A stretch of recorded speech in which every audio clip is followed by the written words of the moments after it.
Hello, everybody. This is Carol Maletta. Welcome to the Parenting 411 podcast, where we share information parents need from sources they can trust.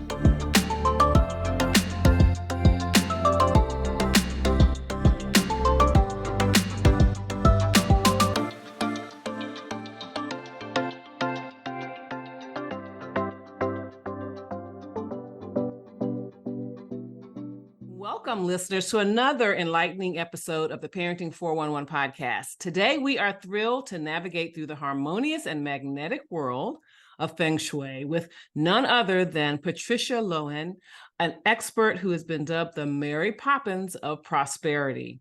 Patricia isn't just a Feng Shui consultant. She is an alchemist, healer, and a real-life Celtic shaman, blending ancient wisdom with a modern approach to foster prosperity, happiness, and balance in lives around the globe. She is the creative mind behind Powerhouse Feng Shui and author of insightful books like The Happy Home, a guide to creating a happy, healthy, and wealthy life, and Become a Business Powerhouse using Feng Shui. I would love to learn more about that. With her expertise, she illuminates the path for entrepreneurs, individuals, and families to make their living and workspaces not only aesthetically pleasing, but also magnetic to money, luck, and blessings. Today's conversation promises to be a treasure trove of wisdom, as Patricia will share valuable insights and practical tips on incorporating Feng Shui to craft supportive and nurturing environments for children and the family as a whole. So whether you're looking to enhance your environment and energy flow in your children's bedroom, or foster a sense of calm and balance in your home, or maybe even strengthen the bonds of love and understanding within your family, today's episode holds the keys to unlocking a life of harmony and success. So let's dive into this transformative conversation with Patricia Lohan and explore the mystic and practical realms of Feng Shui to manifest a life brimming with positivity and prosperity. Hello, Patricia. Hello, how are you doing? Thanks for having me. Oh, it's my pleasure. You have a lot there that you can offer me as well as my listeners. So why don't you start off by just telling us a bit about your journey into Feng Shui and how you earned the nickname, the Mary Poppins of Prosperity.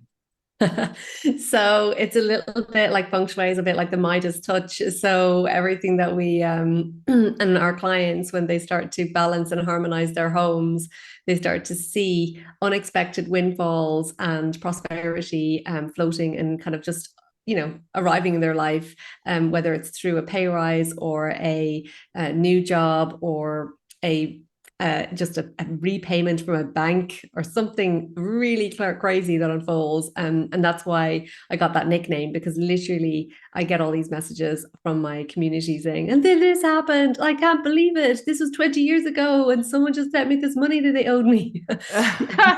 So that was really where that came from. And I suppose for myself, when I backtrack back, one of the things when myself and my husband embraced Feng Shui on our own home together, when I moved in with him, I did the Jim Carrey on it, and I wrote a check to the universe for a specific sum of money, and we Feng Shuied our home exactly how we teach now our clients to do. And within like a couple of weeks, we had a six-figure windfall on the date that was written on the check. So it is pretty auspicious and fun. And Feng Shui is often associated with prosperity and abundance when it's come from the East. It's a Chinese practice that's been around for about 5,000 years old. It's still here and very active and helping people with abundance and prosperity. But for me, what has been the biggest delight is the ripple effect that balancing and harmonizing the home has had on families. Mm-hmm. I got into Feng Shui as a young 15-year-old. I got my first books about it then. We had just moved into a new house as a family. Okay. My parents had upgraded and bought this beautiful home. Their business was doing great. And this was like out of Architectural Digest. It was so beautiful. People would come in and go, my friends would be like, "You live here?" I'm like, I know. And very quickly after we moved in, a lot of things started to go wrong or very different to how we would have experienced life. In terms of health conditions, lots of crazy, unexpected legal issues, lots of kind of just aggro and angst, and just it was not a happy home. Hence the reason my book is called A Happy Home, because it just was not a happy home. Now, there was plenty of money, and that can be one of the things that happens with homes. Some homes are great for money, others are not so good. Others are great for supporting a family or for health and career, and it depends on the energetics, obviously, of the house. So when I was 15, I got the books and I was trying to do things around our house because, I just thought, this is it. It just really rang true with my soul that there was something. I got my parents to hire someone to feng shui the house, and also their business. So this was really powerful for me at that time. And then I moved into my 20s and I decided to call in love. So I'd moved into a brand new apartment. I went, oh, what are those, that feng shui is going to help me with this. So I feng shuied my apartment, set it all up, followed the instructions to call in love. And very soon afterwards, I met my now husband. And when I went to visit his house, he had also done some feng shui practices. So we were both really mutually interested in this practice. Interesting. And once we were living together, I really wanted to dive deeper. I had my own holistic practice. I was working with clients. I was actually working a lot with children. I was working with kids on the spectrum with sound and kinesiology and lots of like healing modalities. And I absolutely loved that work. It was just beautiful, helping create and calm the energy of these children and get them into relaxed states. And then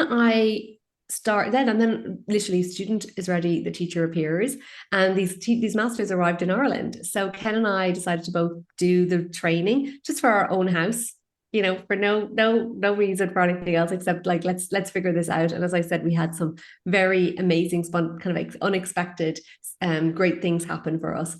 And that then led to me suggesting it, or even my clients kind of asking me, like literally I was walking down the street and one of my clients bumped into me and she was like, "Hey, Patricia, you started doing the feng shui. I saw it in your email." Like, because I was like, "Oh, I've just trained in this." She's like, "Come to my house." And we started working on her house. And literally when I started going into the houses, I was like, oh, the reason why the kids are always fighting is because of this. The reason this little girl is not sleeping is because of this. Oh, the reason that, your relationship is a bit rocky is because of this. And you could really it was like written on the walls for me. And also energetically, I could see exactly. So that's where my career started to pivot, and I really loved working with people one-to-one, but there was a bigger impact and a much longer term residual and long-lasting benefit, balancing and harmonizing the home, then working with someone for an hour. And so that was how it kind of unfolded. So since then, I've just continued that journey. We've now moved and done it, moved online since 2015, and we've worked with thousands of women all around the world, feng shuiing and balancing their homes. And then the fun thing is when the kids come home, they're getting the course that they wanted in university, or they're sleeping better, or their grades are improving, or they're calmer or happier. So that's what has kind of led me to this conversation with you. I was like, I just want more moms to know that there's things they can do around their home to really support themselves and their children and their partners in creating more harmony, because it's often overlooked. Well, we've been talking a lot about it and the wonderful effects of it. Let's go ahead and just tell our listeners what it is. Yeah, for sure. So Feng Shui, I like to describe it as acupuncture for your home. And it is essentially about rebalancing and harmonizing your home. So a lot of the time people consider Feng Shui to be aesthetics of the house. And that's why I mentioned way back when we moved into that beautiful house, it was aesthetically beautiful, but it didn't really matter because it wasn't really what we wanted. Like, yeah, you can have a beautiful home, but not everyone's not happy. It's not a good home to be living in. So really what it's about is about the energetics. And when we work with Feng Shui, we're working with the traditional Chinese medicine philosophy about the energy of every house has its own energy. It's either in balance or off balance, and every area of your home represents a different part of your life. So just like the physical body, your lungs have a job, your heart has a job. Each one of those has a function to keep our bodies, happy and healthy. And the same goes for our house.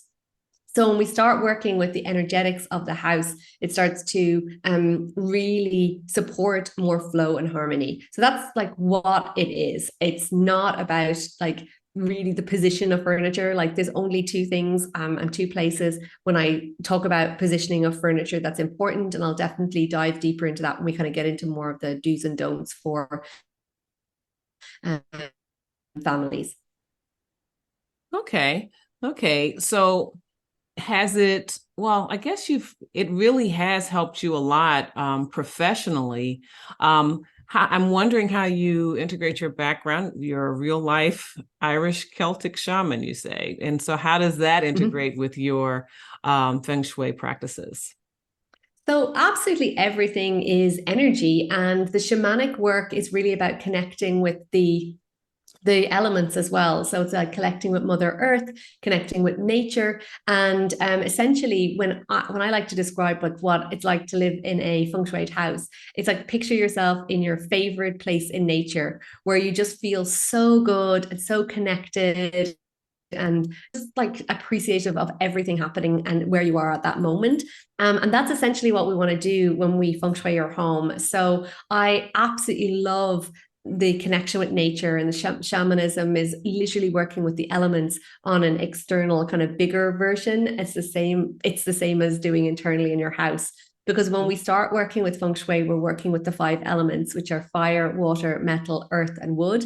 And each of those elements can have like a very powerful impact on the harmonizing. So we kind of want to bring the shamanic work in and that energy work into the house. And that's really how they balance. And I'm really a big fan of using your home to be like a vision board for your home, for your life. So, the art, the way that you set things up very intentionally. And when you look at nature, it's all very in balance and harmony. And that's what we want to do in your house.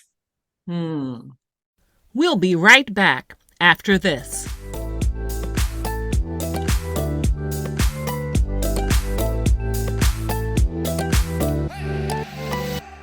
If you're looking to reach a massive audience of parents and caregivers, then look no further than ProPix by the Parenting 411, the ultimate marketing program designed to skyrocket your brand to new heights.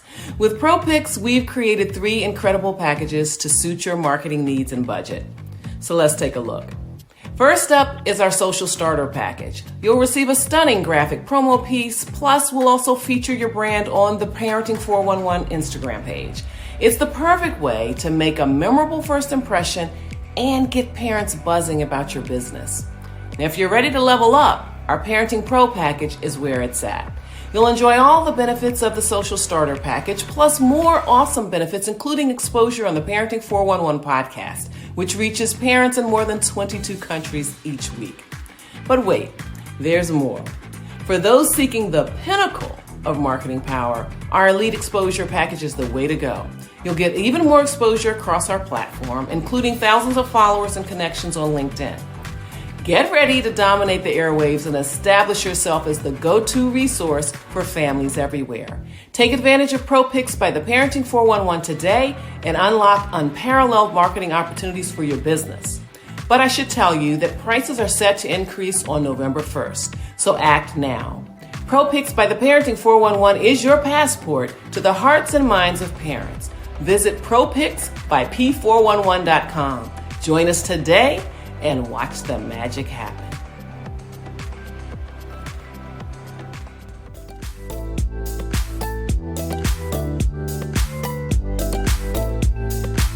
And we're back with the Parenting 411.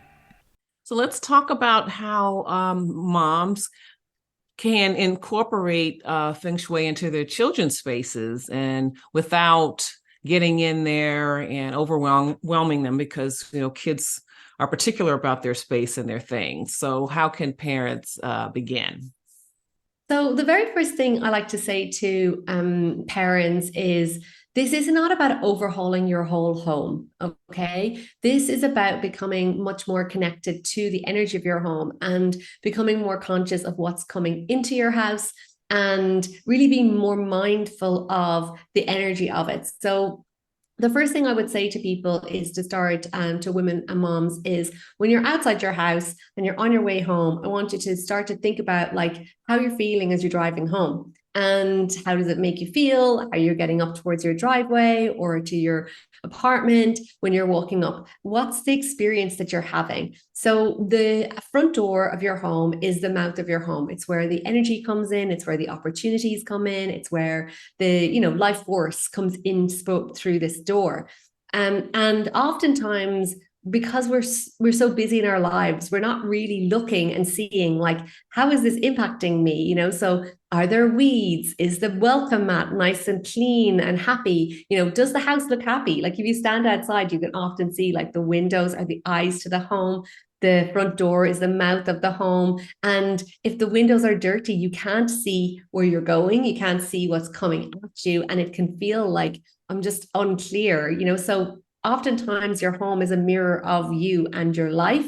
So getting up to that front entrance, like, does the doorbell work? Like that very first client who I bumped into on the street, we got to her front hall, her sliding door didn't really work that well. The mat was a bit battered. The light bulb wasn't working, like burnt out. What light bulbs represent being burnt out.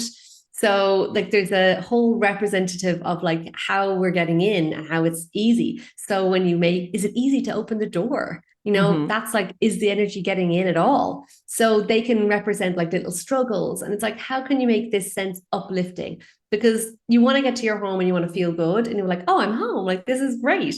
And you also, then the next step is opening that front door. And what's the first thing you see? Is it 20 pairs of shoes and 15 coats and bags and just like overwhelm? Right. Or is it kind of like, oh, I'm home? And that's where I would invite people to start, and just to, clean the front door, make it inviting, start to just acknowledge this energy coming in.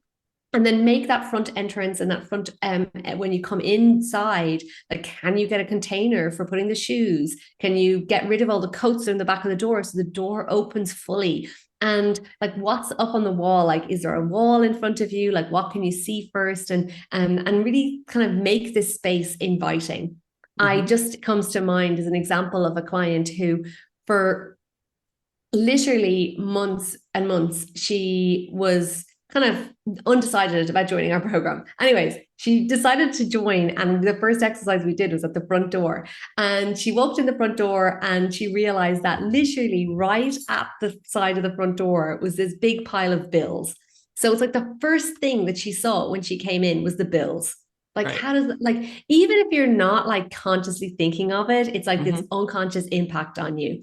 So she's like, this can't, oh no, this is like exactly what I shared, like this reframing it. So she's like, I'm getting rid of all of that. I'm going to set it up. I'm going to put them into a nice folder.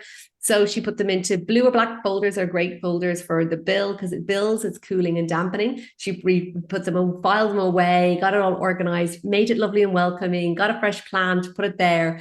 And literally a week later, her husband got a 15,000 euro pay rise. And she hadn't even done anything else that I recommended yet, And right. I was like, oh man, because it's like, when you start to change your environment, you change your life, because you spend so much time in your home. So that's my favorite thing to kind of get started with. Now, moving on from like the kids, because I know I digressed with the kids, but it's about, first thing is like, you have to create the space for you, because moms are the thermometer of the house. That makes sense. My mom thermometer my house. When she was in good form, everyone is in good form. So it's really important to make sure that the space is nurturing for you first, and then ultimately starting looking at the other spaces. So when it comes to kids' spaces, I like to look at the bedrooms as that kind of their, because it is, as you said, their space, and they can be quite possessive of it. And I suppose it depends on the age of the kids. So at the very young stages, I would say to you, like, the words I use for bedrooms in general, especially like your own bedroom, is rest, romance, and relaxation. But for the children's bedrooms, I really recommend like rest and relaxation. And this often goes against what a child's bedroom looks like. So I think of this little boy that used to come to me when I was working with kids one-to-one, and he used to wear like Angry Bird sweaters, like all dragon, like all this crazy animal. And I was like, oh man, like this little boy doesn't need anything to do with anger or angry at all. And I asked her, the mom, more about the bedroom, and she was like, there's Angry Birds posters, his duvet is Angry Birds. Like, I'm like, oh my God, this is the busiest, craziest room I've ever heard. Like, and of course he's not sleeping. And I was like, oh man, rest. So like, and this becomes a dance, with the room. So the first thing is like, walk into it and be like, does this feel restful? I'm not a fan of like the racing car beds, like a racing car bed. Like you can't like, and it's red, which is fire element, which is anger, aggression, and anxiety, these elements. So it's like, we don't think about it because you're going, oh, it's just he really wants it. And you're like, oh, actually, no. So a nice, good, solid bed is a good idea. With a wooden bed, ideally with a good headboard, is important. The next thing is just like, what's the colors? I really would say minimize like primary colors. So reds, blues, reds are the same elements, same as the fire, the racing car. Blues can create a lot of their damp, cooling, create kind of emotional issues, worry. It's the element of water, so it's fearful. So you really want more grounded, earthy kind of colors in the bedroom. So green is growth, creams is just like nice and neutral and calm. And then what I've worked with some of my moms is with the kids is kind of giving designated space for them to decorate that area. So for example, whether it's getting specific cork boards, and it's like, here's your 2 cork boards, you can put whatever posters you want up on that, but it's like limited. It's not like the whole space. I don't recommend anything over the head. So, whether it's like mobiles that they had as little kids, or, big posters over your head. Like I had a kid who had like a New York, night scene over their head. And I was like, oh my God, how could you can't sleep with that? Like the city that never sleeps. Right. So, and it's just a little bit of like really investigation as you come around into the room. Nothing under the bed. So things under the bed can represent like emotional things being pushed under, like under the carpet, under the rug, not being addressed and being suppressed. And obviously we don't want our kids to be suppressing anything. So we want to make sure that that's all cleared from under the bed. I also like to recommend just the positioning. So as I said at the beginning, Feng Shui for isn't I don't care where your couch is, basically. But I do like to make sure that if you have the children's bedroom set up to try and have the bed to a wall, so the head is to a wall, and that the kid can see the bedroom or see the door. So they're lying with their head to the wall with the headboard for support, and they can see the door. So the energy is coming towards them, and they're not with their back to the wall. So that's important. And then the other thing with children's bedrooms is just the storage. I find that a lot of bedrooms, they may not necessarily be like messy, or like they don't look like they're full, but there's a really big, in my opinion, issue with storage containers. So it's like, oh, this is, we've got all of this stuff, we'll just put it into a storage container, it'll look neat. Like the storage containers are the problem. It's not about it looking neat.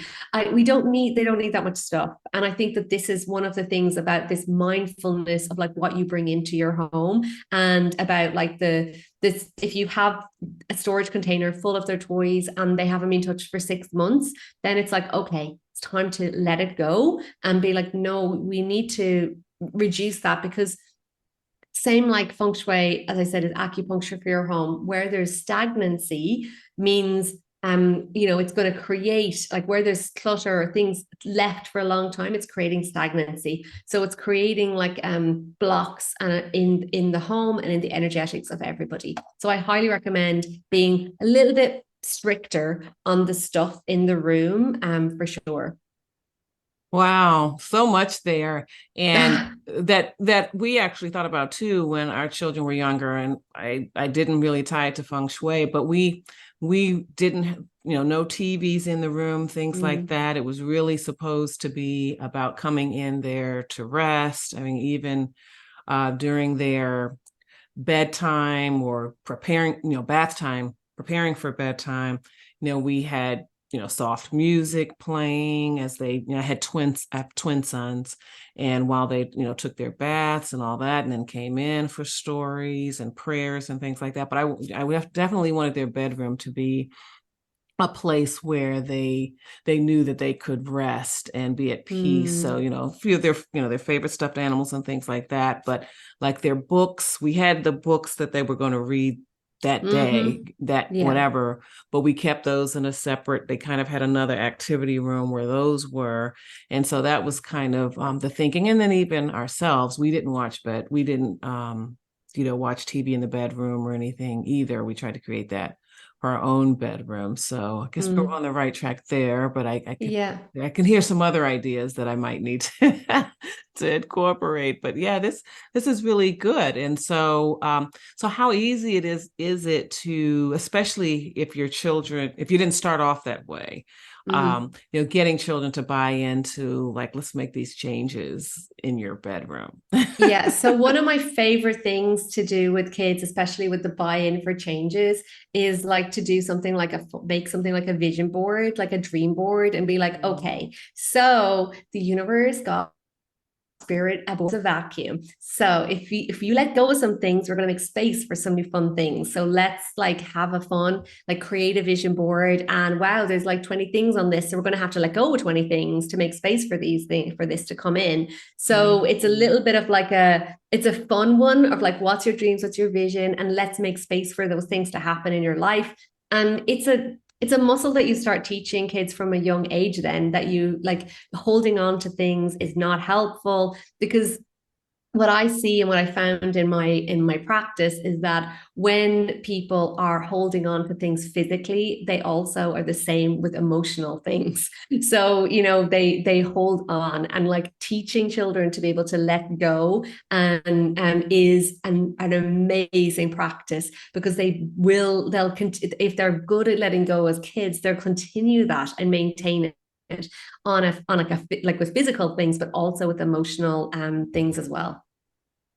That makes so much sense. I mean, that you're starting that mindset very early to not be so attached to things. And really, it helps them to understand what's important in life too. I really like that idea.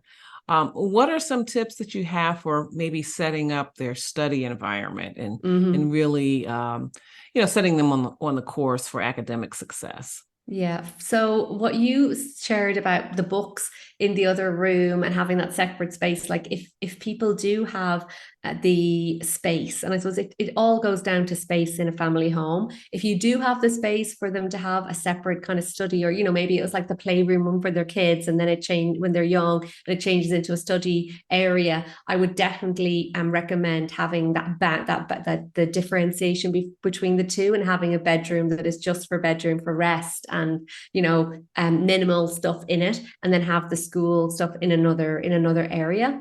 And with that, for the bedroom, if you have the spare space, the setup that would be getting them a good chair, like a really good strong chair with a solid back. And this is the same as the bed. It's like support. It's like the energetic support. The next thing I would say is setting up the desk in terms of positioning. So as I said, there's only two things that I care about positions of furniture, and one is the bed and one is the desk. So having the chair with the back to the wall, and being able to see the door, so you can see what's coming at you. So when we sit with our back or with our back to the door, it turns on our fight or flight response. So we're already anxious and we don't want to feel like that. We can't see what's coming. And oftentimes you're facing a wall. So you can kind of feel like you're like almost cornered in. And this, especially as kids, I find that if you're thinking about just like a CEO in a big office, they're going to be the furthest away from the door. They'll have the biggest office. They'll have a lovely chair and they've got space coming at them. And, but oftentimes like the children's desks are like jammed into a little corner. Here, go there in that corner, do your homework. And they're like cornered in. And I know it's about creating that space where it's important. But if you can position it so they've got the back to the wall, they can see the door, they've got their desk and they're able to kind of relax and do their work, that's really good. If you can't, say, for example, if the bedroom is the only place that they're going to do the schoolwork, again, I would do the same kind of desk positioning would be good. And then at nighttime, just to pack away the schoolwork, so whether there's a special box that everything just goes away and you just tuck it in, that you create these boundaries. So it's like, okay, you're finished now. Like with my clients, say working clients who, have their office in their bedroom for, some reason. I get them to put like an open closed sign, on the desk. So it's like, I'm off or I'm closed. And the same goes for the kids, because you want to create that boundary that they're not like thinking about homework or work, or if they've computers or laptops or anything in the bedroom, like take it out. Just like you said, no TV. I definitely am not an advocate of like technology in the bedroom, because not only is it going to distract your sleep, but also there's just so much going on with it between EMFs and the energy and, your work, your emails, everything is on these devices, and taking them out of the bedroom, it will make a big difference. Now, some kids do have their games and the consoles and everything in their bedrooms, and, it's not the end of the world, but what can you do to create a boundary with it? Like, can you put up a little screen between it and the sleep area, the school area and the console? Or can you put like a sheet over it, or a throw over it that goes over it when it's finished, just to create those boundaries. And then for academic success, I do recommend that you have like a designated place where, we've seen it with loads of our clients, which is super fun, where they get to create like a vision board of like, well, what schools do they want to go to? Have we got like the prospectuses for it? Have you got like the t-shirt, or that it's like an anchor for it? Because when you start to set that kind of visuals and that energy into a space, you'll be surprised what unfolds for it. So there's that kind of idea of like creating a little vision board for, whatever the success is that they're looking to achieve. Mm-hmm. And you offered a wide range of solutions here that really take into account that sometimes there's a space limitation. So creating those boundaries within the space that you have is really, really a good solution, especially if there is a challenge with that. And so it makes Feng Shui accessible to everyone. So I like that a lot. And so I know you talk a lot about promoting harmony in the home with Feng Shui. Yeah. So how does it help foster healthy relationships and positive relationships between family members, and just cut back on household stress? We'll be right back after this.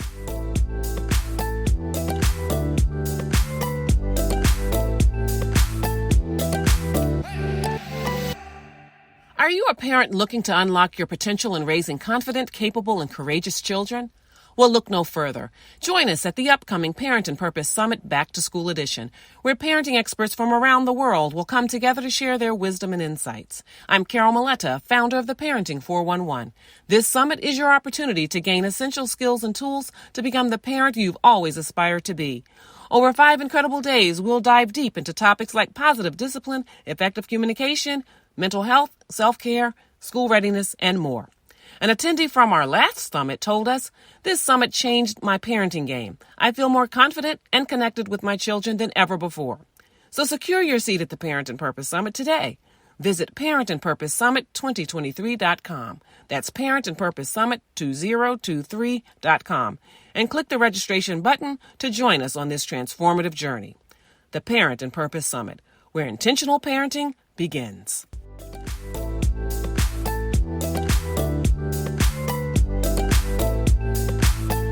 And we're back with the Parenting 411. So the first thing I would say with this that comes to mind is in the children's bedroom, I highly recommend having a photo of the family in the room. This is really affirmative of, that sense of family connection. So having that in the bedroom of the children. In the parents' bedroom, I would recommend having a picture of just the parents. It's just the couple. A little bit you said, like we created our own sanctuary for ourselves. And it's important for your relationship to have that boundary of that's your space and not having any other family photos, no kids photos, no spiritual statues. I know. And then you're like, then I always ask the question, it could be, do you want your children to watch you see you when you're in bed? Watching you when you're in bed? I'm laughing because I have a big photo of us as a family, the four of us, the boys were little, and it's right on the wall and on my side of the bathroom. It's been there for years. Yeah. Well, and it's, it's not the end of the world. But I would say to you, if it's a really nice photo that you love, it could be a good one for bringing into the living room, so think about the spaces that you want to spend time together with them and then bring that kind of imagery there into that space. And even just down to the choice of the pictures that you put up is really important.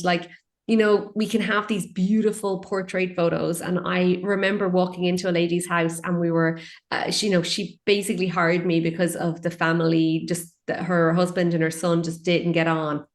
And there was a lot of friction between them. So we walk in and happened to be her family area where her living room is. There's this stunning family portrait of them all. And I'm like, oh, that's beautiful. It's so perfect location. And she's like, oh, we had a huge fight before that picture was taken. And I was like, oh man, get rid of it. I was like, get rid of it. Because literally it is affirming the negative relationship and the angst that's in the house. So if you do have a portrait, if it's not on a great happy day and everyone's feeling good, get rid of it. It's no nice picture is worth the energy that's behind it. So, even if it's just the funnest selfie that you have up in your bedroom or the kids' bedrooms, make sure it's just that day that feels really good, because that's what you want to reinstantiate in the family. And then, so that's the family, the kids' bedrooms, and also in the parents' bedrooms. And then the family room where you want to spend time together, bring some pictures in there. And it doesn't necessarily be of all the family, but it could be just an image of people together. And so I love this example so much. It's my friend down the road, and his house. He has this huge painting that he commissioned, and it's the Renoir, the boat party. It was a kind of a replica of, it was his favorite painting. He loved it and he had someone paint it. But in the pictures, he had his face and his kids' faces and every people that he knew in the picture. So it's not strangers, the boat. Sure. But it's called the boat party. And honestly, of the times I'm ever down at that house is when I'm either on their boat or at a party. So it's that idea. It's not necessarily a picture of, we don't have to commission paintings, but you can find a picture that generates that energy of what is the kind of energy that you want in your family, and find a painting that represents that in your space. It could be an ornament or artwork with that. And they're all really nice ways of just that idea. And when you're putting them up, you set that intention of this is how I want this room to be used. And, with Feng Shui, there's way more deeper practices that I work with my clients on, and balancing and harmonizing. But when you start to just do some of these intentional things, you'll start to really feel a shift and be intentional with how each room is being used. So the bedroom is for the bedroom, the study is for the study, and the living room is for that community. So you don't want pictures of single women on their own, because it's going to create loneliness, or one person on their own, or single boats on their own. It creates this kind of solitary energy that isn't going to be coherent with what you're looking for. So you talked a bit about couples. How can they enhance their romantic relationship with Feng Shui and just to build stronger bonds in general? within the family? Yeah, so for the relationship, I would always talk about the bed, like the bedroom, the couple's bedroom. And this always reminds me of when I went with a client. We walked into her bedroom and she's like, and this is my bedroom. And I was like, oh, nice, lovely.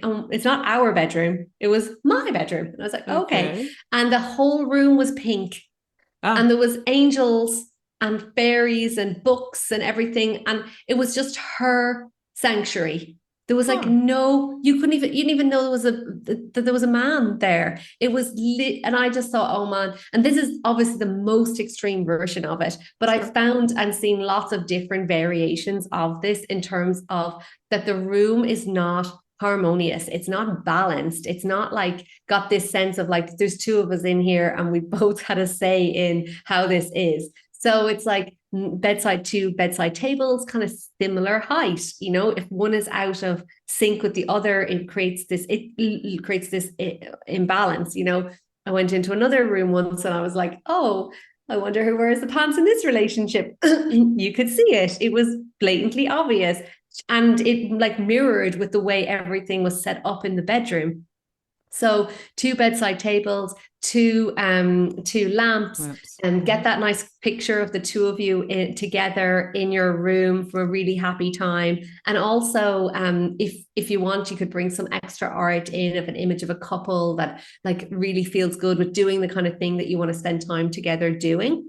A little what you'd said about like keeping work out of the office or out of the bedroom. So no work, really no work, limiting of books, you know, so whatever books you're reading, just have those books in. This isn't a place, it's not your library. And the bedside tables, like keeping them nice and clear and clean as well.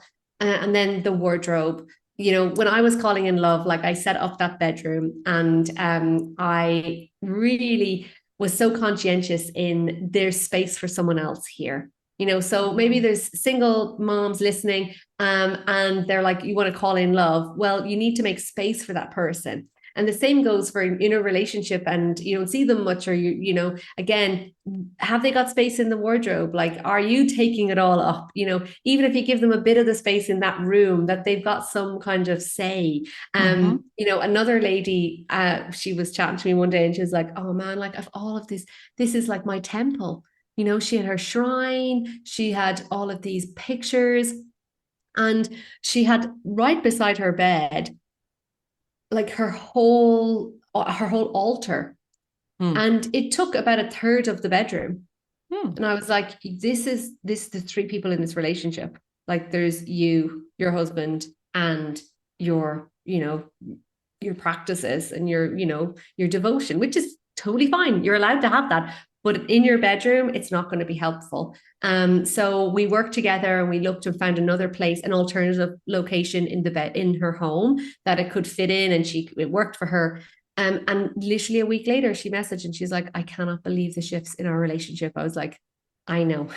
Like this is like, I know. And the thing is, it's like overlooked. So maybe you do have things that you know, I have another client and his wife isn't into meditation or the holistic practices like he is. So at the end of their room, they're limited for space in their house. At the end of their room in the corner, he has a little screen, and behind it he has all his spiritual books, he has his meditation cushion, he has his singing bowl, he has all his things, but it's all guarded off, and that's his sacred space. But it's you can if you're in bed, no one's going to know that that's it, and he just has that little boundary. So it's okay to have that sacred space, but make sure that it's like, you know, has a boundary. Wow. Now, for listeners who weren't really familiar with it, or you're kind of opening their eyes, they thought they knew what it was, and now they really want to dig in. Which of your books would you recommend that they start with? So I would recommend The Happy Home. This is a really great introduction into Feng Shui to get you started. It explains all the different areas of the homes. It'll give you tips for each room and also for all different parts of your life to help support you. And I also have if you don't want to read a book, you can also do my Feng Shui mini course. And that is Feng Shui 101, where I dive into what Feng Shui is, how it works, and kind of demystifying it, giving you some steps to get started with Feng Shui. Mm-hmm. And so what would you say, what technique in Feng Shui do you believe is just really underutilized, but oh, so powerful for families? For families, I would say it is. Okay, so this is a little bit of a, yeah. So the first thing I would say is that it is about the opinion of how you treat your home. So about, if you have kids and there's like a messy playroom, or the laundry room is dirty, or it's full of laundry, or there's busyness, that is not bad feng shui. That's called life. And I really believe that over the last, especially over the more recent years, with the onset of like Pinterest and Instagram and these like perfect houses, it's not about perfection. This is about creating a harmonious home. And that you're ultimately, the dishes are going to get done, the laundry is going to get done, that the kids are moving the toys around. But the one place that we often overlook because of I'm too busy to do this, is the spaces where things haven't been touched or addressed for 6 months, 8 months, a year. And guaranteed, if you just gave yourself 20 minutes to go do that drawer that kind of scares you, or go into that cupboard that is full of stuff that is there for a few years maybe, you will get more energy, and it will shift something for you in your house. Because we often think that the bad feng shui is just the stuff that's going on in everyday life. But if you just kind of step back and look into those little nooks and crannies, you'll certainly see and feel a shift of energy.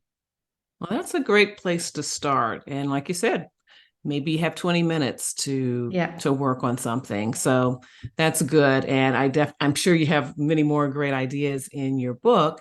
So that'll be wonderful. Do you have any upcoming projects or events that you're excited about that you want to share?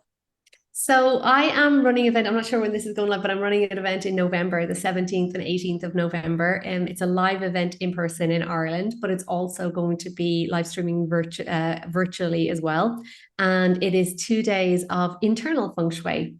So when women get an opportunity to come together, to reflect, to release, to clear, and to tap into their purpose, and to really step out of their everyday life, to take some time for themselves, to hit the reset button on their lives. It's a beautiful 2 days, and I'm very excited about it, because I've just seen women just step into kind of just a new energy, a new vibrancy after, taking some time out for themselves. Wow, I think I might want to have you come back just to talk about that for especially for moms, Yeah, feng for shui sure. for your life. I like that. How can we follow your work and on social media, your website, or Yeah, any of those sure. places? So you can come to find me at patricialohan.com, and there's tons of resources there. I also have at patricialohan.com/moms a more detailed video about feng shui for children's bedrooms, a guide with more information about bedrooms and setup, and then a meditation for peaceful and harmonious homes. Awesome. Awesome. Well, thank you so much for joining me today, Patricia. I know that you shared some wonderful ideas, definitely gave people food for thought today as they look around their homes and think about what they could change to maybe change the energy, bring more positivity in. So I thank you so much for that. And to our listeners, as always, I love it when you join us. Please continue to follow us at the Parenting 411 on Facebook, Instagram, and don't forget YouTube, because actually, if you want to circle back, if you didn't catch all of this interview, or you just want to see what we look like, you can go to YouTube.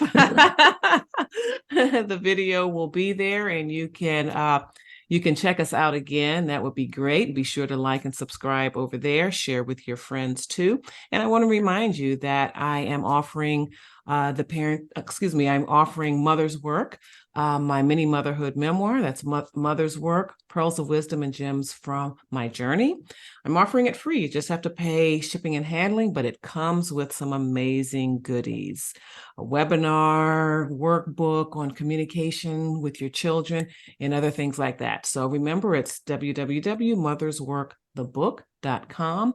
And as always, I urge you to remember that it's never too late to be the parent that you want to be. Thanks for listening.